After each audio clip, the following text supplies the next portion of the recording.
Don't defy me, you lowly subcontractor. The contract is terminated. William, the manager from the company we've been dealing with since my father's time, said disdainfully. It seems he was quite upset because I didn't immediately say yes. However, no matter how big the company, I can't accept these terms. No matter how large Frederick Construction is, I'm still the president of Cruise Bolts. I have to reject unreasonable offers for the sake of my employees. We've favored you since your father's time. William glared at me as he said this, but I met his gaze without looking away. My name is Tom Cruise, 38 years old. I became the third president of Cruise Bolts after my father passed away suddenly. Cruise Bolts manufactures machine parts like screws and bolts as a subcontractor for large companies. The cruise store, which my grandfather started, was incorporated during my father's time and has continued as Cruise Bolts to this day. Although it's a small to medium-sized company, the parts from Cruise Bolts have a good reputation, and we have transactions with several large companies. Since my generation took over, Cruise Bolts' commitment to dealing with parts with sincerity remains strong. Besides the bolts in our company name, we handle various machine parts and even create custom parts to meet customer requests. Though we mainly produce screws and bolts, their shapes vary depending on the machinery they're used for, requiring flexible responses. Unlike the screws and bolts used in daily life, some orders are for parts that only fit specific machines. Cruise Bolts is a company that listens to each customer's detailed requirements and manufactures parts accordingly. Without damaging the trust built by my grandfather and father, I aim to take on new challenges in my generation. I joined Cruise Bolts right after graduating college to learn my father's work. I've liked the parts Cruise Bolts make since I was a child. It was a natural step for me to join Cruise Bolts after graduation. I thought I had plenty of time to learn from my father. His sudden passing was a shock to me. There might have been resistance to my appointment as president, but those concerns turned out to be unfounded. Starting from the ground up, like any new employee, might have helped. By being open, I gained the affection of our craftsman employees. It seems my desire to protect the company my grandfather and father cherished came through. My sudden rise to president was accepted because of my consistent dedication to work. I aim not only to uphold the traditions inherited from my grandfather and father, but also to take on new endeavors. By maintaining a culture of open communication, even new employees can work freely. This environment fosters new ideas and earns us high marks for developing specialized parts. Cruise Bolts has further solidified its reputation as a company that can handle new machine parts from clients. Our smooth progress is thanks to our hardworking employees. Grateful in my heart, I opened my computer to check today's schedule. Projects continuing from last year are on track. This one is, yes, going well. As I murmured this while reviewing reports from my team members, a secretary entered the president's office, looking apologetic. Cruise Bolts has an open door policy for the president's office. I always tell everyone to come in anytime, not just for consultations, but also for casual chats.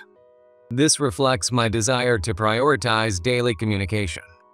That's why the apologetic look on the employee's face caught my attention. What's up? I stopped working and looked at the employee, who hesitantly mentioned a visitor.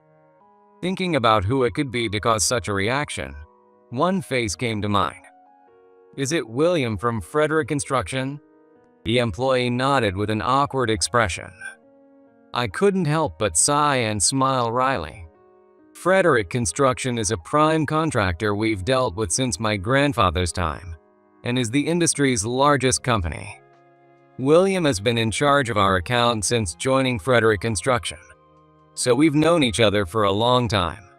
Because of this, William is disliked for his high-handed attitude when visiting us. However, he's completely unaware of this and often makes unfunny jokes that kill the mood. William doesn't realize he's treated with care and respect because he's a manager at Frederick Construction. Because of this, many employees look gloomy when they see William's name on the appointment list. Is he in the reception room? Thanks. Saying this, I checked the schedule on my computer to see if there was an appointment. As I thought, William's name wasn't there. Puzzled, I head to the reception room. The only reasons he'd come without an appointment must be an urgent matter or some trouble. Normally, a designated employee would handle this, but all our salespeople are out. Since I became the president, meetings with William have been handled by our sales team.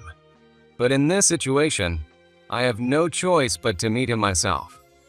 Sorry to keep you waiting, I say as I enter the reception room, finding William lounging on the sofa. Hey. He greets me with a raised hand, not even bothering to stand up. While it's true our company is a subcontractor for Frederick Construction, this behavior is excessively rude. In this unbelievable situation, I look around and make eye contact with a woman sitting next to William. She stands up and greeted sincerely. I don't recognize her face. She must be a new employee. Nice to meet you. I'm Cameron Diaz. She hands me her business card with a polite greeting, and I offer mine in return. Finished with the card exchange. This woman here is our newbie. I thought I'd show her how we work today. William says with a grin, patting Cameron's shoulder. When his hand touched her shoulder, her face seemed to contort slightly. Though her reaction concerned me, asking about the purpose of their visit took priority. What brings you here today? Your name wasn't on the schedule. William's response was shocking, as if he couldn't believe my question. A lowly subcontractor like you. No appointment? His unbelievable statement made me freeze. Cameron, sitting beside him, also seemed taken aback. You should be grateful that the great Frederick Construction graced you with our presence. William's outrageous remark made me feel dizzy. Coming without an appointment and acting so arrogantly, even as a manager of a major company, was beyond common sense.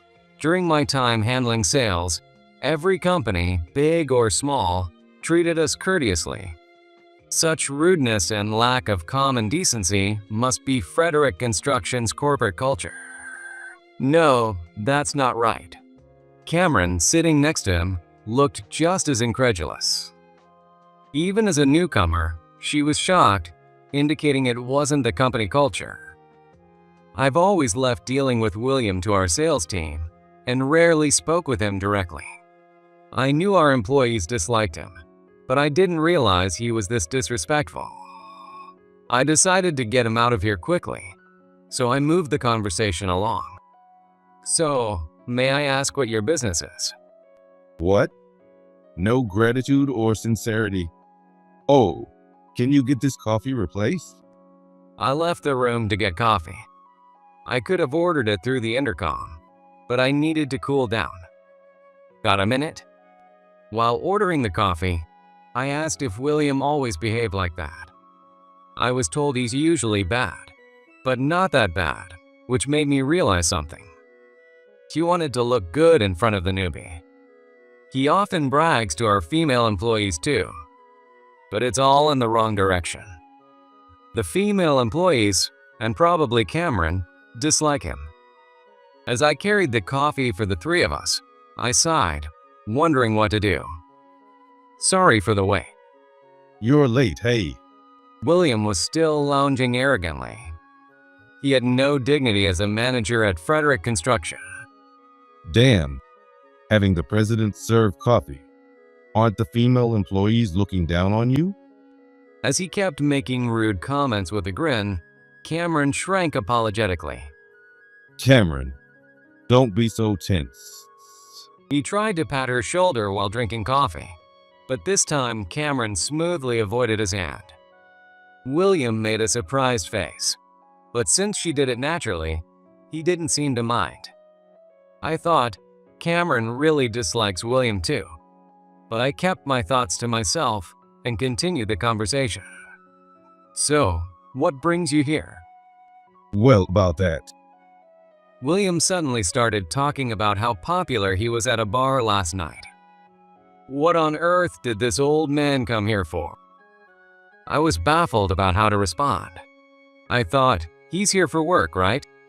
But then I noticed his eyes were moving oddly. Whenever he talked about women at the bar, he glanced at Cameron. He was trying to show how popular and capable he was. He brought her along to boast about how great he was. Cameron, obviously tired of his stories, wasn't listening at all. It's a pity she ended up with such a lousy boss, despite joining a top company like Frederick Construction. Feeling sorry for her, I watched as William, sensing her lack of interest, seemed to lose his enthusiasm for the story. Actually, Finally getting to business, William surprised me again. No, it was more exasperation than surprise. about the parts you're delivering now. Can you lower the price a bit? The parts he mentioned have been delivered since my father's time, and their price was set by the previous manager and my father. They hit it off and agreed on the current price. They had a great rapport, so my father decided to offer them at a very tight margin. William was present at the signing of the contract before his promotion, so he should know the history. That price was agreed upon because of the previous manager. Since my tenure began, we've kept the price unchanged to honor my father. Being asked to lower it further almost made my brain freeze. I remembered my father hesitatingly saying he disliked William. He mentioned that William lacked professional courtesy. The William in front of me indeed lacked any consideration. I don't quite understand what you mean. As I tried to respond calmly, William made another outrageous comment. You became president without knowing anything because you're young. William, that's too rude. Cameron interjected, unable to hold back. She had much more sense than him. Newbies shouldn't interrupt. I'm teaching the new president about the real world. A moment ago, he wanted her to watch him, but now he was angry at being contradicted. Cameron seemed about to be crushed by his unjust anger. We gave you new orders recently, so you can lower the price on the existing parts. I calmly rejected William's unreasonable demand. That's not possible. Huh? William was momentarily stunned, then shouted. Do you even know what you're saying? He ranted about not being grateful for his concessions. Your father would have lowered it immediately. With all due respect, this price is the minimum and a service price considering past dealings. How dare you talk about service prices without knowing business? He tried to show off in front of Cameron by easily changing the price, but it backfired. Fueling his anger, he berated me, calling me unfit to be president. We're delivering the new parts at the minimum price due to our relationship. I stood firm, saying no further discounts were possible. Though newly appointed, a wrong decision on my part could affect the future of all our employees. I might lack the experience compared to my father and grandfather, but the livelihoods of our employees depend on me. Cruise Bolts, although a small business, takes pride in producing machine parts. Lowering the price further would damage that pride, and I cannot give in to William's demands. Thinking this, I glared back at William, making him flinch a bit. Don't defy me, you lowly subcontractor. The contract is terminated. He threatened further. His despicable behavior almost made me explode. Didn't your father teach you to treat my words as the president's words? William, that's not right. Didn't I tell you to shut up, rookie? You clueless idiot. Cameron tried to intervene again, but William's harsh rebuke, which seemed to deny her humanity, made her tear up and fall silent. The contract termination is fine with us. What? Do you understand what you're saying? I do. We don't want to work with an unreasonable company. I told him. Without our contract, your small company will go under in no time. Don't worry. We won't compromise our pride to work with your company. You'll regret this, young punk. William threatened. We won't be seeing each other again. I responded firmly, not backing down. The negotiation for a price cut, which William assumed would go smoothly, fell apart, and he left, yelling. Cameron apologized deeply to me, and I responded with a smile to show I didn't mind. After William and Cameron left, I murmured alone in the now silent reception room. Who will regret it more, I wonder? I then started planning our future dealings without Frederick Construction. As I was thinking in the now quiet reception room, the door opened. The commotion had probably been overheard. Soon after William left, Kevin from sales popped his head in. Tom, can we talk? I can't let the employees feel uneasy. I switched my mindset and smiled at Kevin. A few weeks passed since William's outburst, and it was now the next month.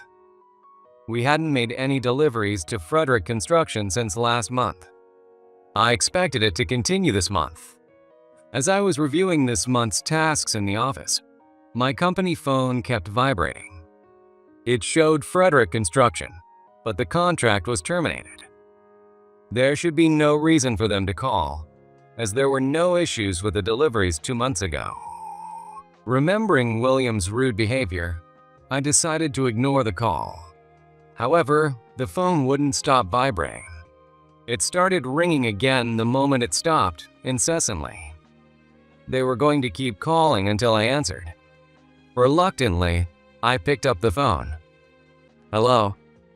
We're renewing the contract. Deliver today. As expected, it was William. The very person who had declared the contract terminated was now demanding this. I reminded him that he was the one who cut the contract last month, interrupted his ranting, and hung up the phone. For a while, my phone kept vibrating. Then it seemed to stop, or so I thought. It started vibrating again. No matter how many times he calls, my answer will be the same. Unable to work, I tapped the call button again and heard a different voice this time. What are you trying to pull here? It was Fred, the president from Frederick Construction, speaking aggressively. Fred had inherited the company from his parents and had turned it into the industry's largest firm in one generation. Because of this, his words were always filled with confidence and a bit of intimidation, which made me uncomfortable. I respected his business acumen, but I didn't like his heavy-handed style. This is my personal opinion, but neither my grandfather nor father were like that, which made me feel this way even more. Suddenly asking what I'm trying to pull, I don't understand. Confused, I tried to respond. Why is a company we severed ties with calling now? The last time I spoke with Fred directly was at my inauguration as president. He had congratulated me with a smile then. It was William who ended the contract, so I didn't understand why Fred was furious. He must have thought I was playing dumb. It's about last month's delivery. Now, do you understand? He sighed and spoke as if spitting out the words. That only confused me more. Taking my silence as agreement, Fred continued pressing. Deliver the ordered items immediately. Then come and explain the delay. Speaking as if addressing a team member angered me. Wait, what ordered items are you talking about? The deliveries for the month before last are complete, I said, puzzled, and his excited voice blared through my phone, making me pull it away from my ear. What nonsense are you talking about? It's last month's. Stop pretending. He continued ranting, asking if I intended to disgrace my father's name and accusing me of ignoring William. His unreasonable words made me angry, but I remained calm and said, Our deliveries to your company ended the month before last. William informed me of the contract termination last month. What nonsense. You ignored Williams. Fred trailed off. He seemed to realize something was wrong. Though not likable, he had common sense as a business owner. It appeared Fred wasn't informed by William about the termination of our contract. He must have asked William when he noticed the lack of deliveries from cruise bolts. Knowing William, he probably lied, saying deliveries were delayed and that I was ignoring him. That's why he called demanding delivery today. What a pathetic man. He acts tough with his team members and women, but grovels to superiors. He likely ran to the president after failing to handle me. I finally realized why Fred was giving me a lecture over the phone. Could you please explain the details about last month's delivery? Fred still spoke in a condescending tone, but I ignored it and explained what had happened. I told him how William had shown up without an appointment, brought a newbie, and demanded an unreasonable price cut. When I refused, he threatened to terminate the contract, so I agreed. So, the contract with your company is already over. Even Fred seemed shocked. His tone was courteous, instead of his usual dismissive terms. My father used to laugh, saying Fred was old-fashioned that way. I added that Cameron, who was present at the time, could confirm my story. She was also a victim in a way, but she witnessed William's actions. Fred should hear about William's behavior from her. It's tough for a newbie to be called by an overbearing boss, but it couldn't be helped. After listening to my explanation, Fred apologized for the trouble. After his apology, he requested that we deliver last month's order immediately, to which I promptly replied, "That's not possible." Fred seemed irritated. He probably still felt superior in some way. We are apologizing here. Despite the mess his employee caused, he still acted high and mighty. I responded, "We signed a contract with your rival company for 10 times the price, so it's impossible." Fred was speechless as I explained the contract with Simpson's Construction. The parts we had supplied to Frederick Construction were fortunately compatible with many machines. After William left in a huff, Kevin from sales made a proposal. If our contract with Frederick Construction is over, can we sign with this company? Kevin suggested Simpson's Construction, a longtime rival of Frederick Construction. Simpson's Construction had been interested in our machine parts for a long time, but my father had declined their offers. He valued our long-standing relationship with Frederick Construction and didn't want to break that bond. However, Simpson's Construction had always highly evaluated cruise bolts parts. Kevin said they had consistently expressed their desire to sign a contract whenever they met. When Kevin returned from his sales rounds, William was causing a commotion. Sensing an opportunity, Kevin suggested we pursue a contract with Simpson's Construction. Fortunately, the parts Simpson's Construction needed were the same ones William had terminated. We immediately signed a contract with Simpson's Construction and delivered all of last month's order to them. At 10 times the price we had with Frederick Construction, they recognized the value of our work. After inspecting the delivered parts, Simpson's Construction even said the tenfold price was a bargain. They praised the precision and care in our work, saying it was rare to see such quality. Upon returning from Simpson's Construction, Kevin burst into the president's office, his cheeks flushed with excitement. As he recounted what they had said, I found myself tearing up. I was delighted with the high evaluation of cruise bolts. The contract with Simpson's Construction wasn't made because we were dazzled by the tenfold price. Nor was it to spite Frederick Construction. It was a proud contract, made on equal terms, based on a fair evaluation. After explaining this, Fred murmured, "I see." The intimidating tone in Fred's voice was gone. I was puzzled when I heard that deliveries from cruise bolts were delayed. He explained that cruise bolts had never been late in all the years we had done business. So when he heard there were no deliveries, he thought there must have been a mistake. He immediately called in William to find out why the deliveries hadn't been made. William claimed there had been no contact from cruise bolts and that he would check right away. When he mentioned our company, he sensed something was off with William, but he couldn't believe that someone at the manager level would lie. He brushed aside the momentary doubt and waited for William's report. When William returned, he reported that cruise bolts had ignored them. He said he called multiple times, but I was pretending to be out, and the employees couldn't handle calls properly. He even claimed we had become complacent due to our long contract, and that I had demanded a price increase during his last visit.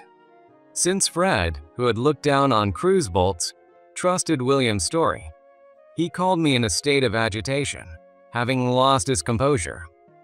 When I didn't answer the phone, he became even angrier, thinking William was right. He became increasingly agitated as he kept calling over and over. As his anger peaked, I finally answered, causing him to explode. Understanding this, I realized why Fred had been so combative. I explained that I hadn't answered, because I mistook the calls for more unreasonable demands from William. Fred seemed to understand my explanation. He ended the call, saying he would visit to explain in person later. Relieved the conversation with Fred was over, I sighed deeply.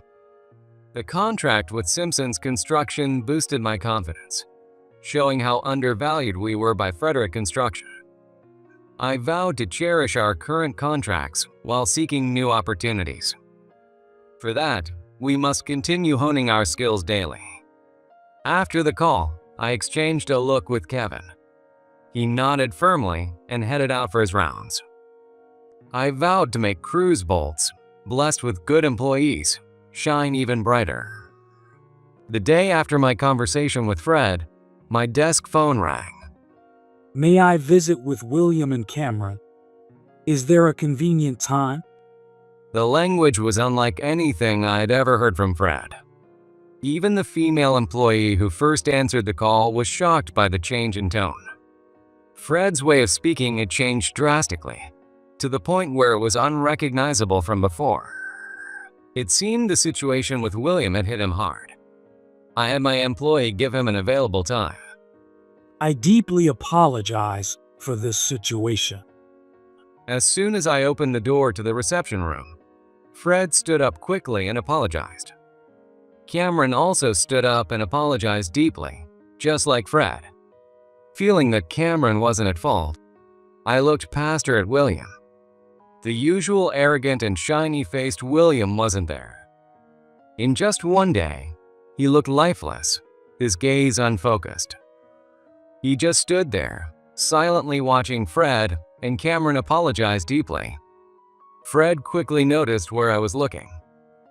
William, what are you standing around for? Apologize. Snapped back to reality by the scolding, William hastily apologized to me. I'm sorry. His voice was small and broken, unlike the usual William. Apologize properly. At Fred's command, William apologized again, but his voice cracked and was hard to understand. Both Fred and Cameron looked at him with exasperation. I invited the three of them to sit and asked about the purpose of their visit. Fred began by explaining the facts he discovered after our talk over the phone. He seemed drained, a stark contrast to his usual overbearing self. The impact of the contract termination due to William's abusive words had clearly affected him. I felt a bit sorry for him, but his previous high-handedness made it hard to sympathize. We found out that everything William reported until now was completely false. Wiping the sweat from his forehead, Fred struggled to push out the words. William had been telling Fred that Cruise Bolts was taking advantage of our long relationship. He claimed we had been making unreasonable demands and had recently started asking for price increases. He said these issues had worsened since the company was passed down to me. He even said that during his last visit, I demanded a price increase, claiming Cruz was supporting Frederick's work. When he brought Cameron along to teach her about sales, I supposedly made those demands. He said that when he rejected these unreasonable demands, I threatened to terminate the contract and delayed the delivery. He apparently said that while he had always been able to secure favorable terms for his company before, this time it wasn't possible. Believing these reports, I developed a negative impression of your company. Hanging his head in dismay, he apologized again. William's claim that his words were equivalent to the president's was also a lie. He likely used this as a threat during price negotiations with other subcontractors. Cameron must have known William was lying, which is why she tried to stop him. Even as a new employee, she found it wrong for William to lie just to secure a contract. William must have used the president's name and the threat of contract termination as leverage in all his dealings. That's why all the companies had conceded to his demands, but I refused. William must have been quite flustered when I didn't cave in. He probably thought I would come begging after the meeting if he threatened contract termination. But I didn't contact William, even on the delivery day. William must have been shaken when he waited for the delivery from Cruz bolts without announcing the contract termination. When the president questioned the lack of delivery, William piled lie upon lie. It's hard to believe an adult would think this way, and I sighed. After hearing Cameron's account, I finally understood the truth. As Fred finished speaking, Cameron, who had been silent, apologized. I'm truly sorry. Cameron, you didn't. I was told to keep quiet. She began explaining, ashamed of her actions as a witness. Cameron felt a sense of crisis that the contract would end due to William's excessive words that day. She advised William to report the situation immediately, but he shouted, "Do you have no pride in Frederick?" and threatened her to keep silent. He assured her that Cruz bolts would come begging and that deliveries would proceed as if nothing had happened.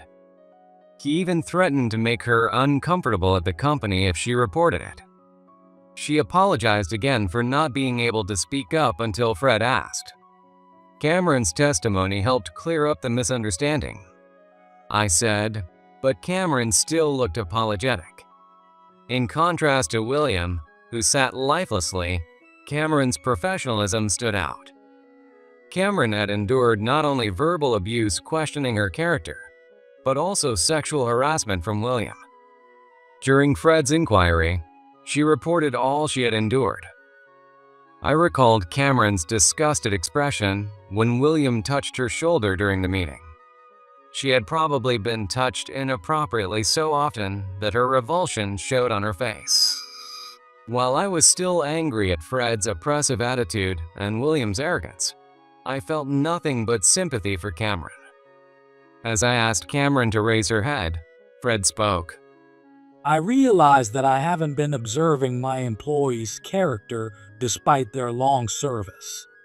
His usual high-handedness was gone, and he continued apologizing. The company's growth made me forget important things. He emphasized the importance of listening to employees' opinions fairly, regardless of their tenure. He expressed a desire to reflect on his actions in light of this incident. Frederick Construction was not a bad client, but I always felt they looked down on us. If they acknowledged the quality of Cruz bolts parts, they would realize our prices were too low. I wanted to be an equal partner with Frederick Construction.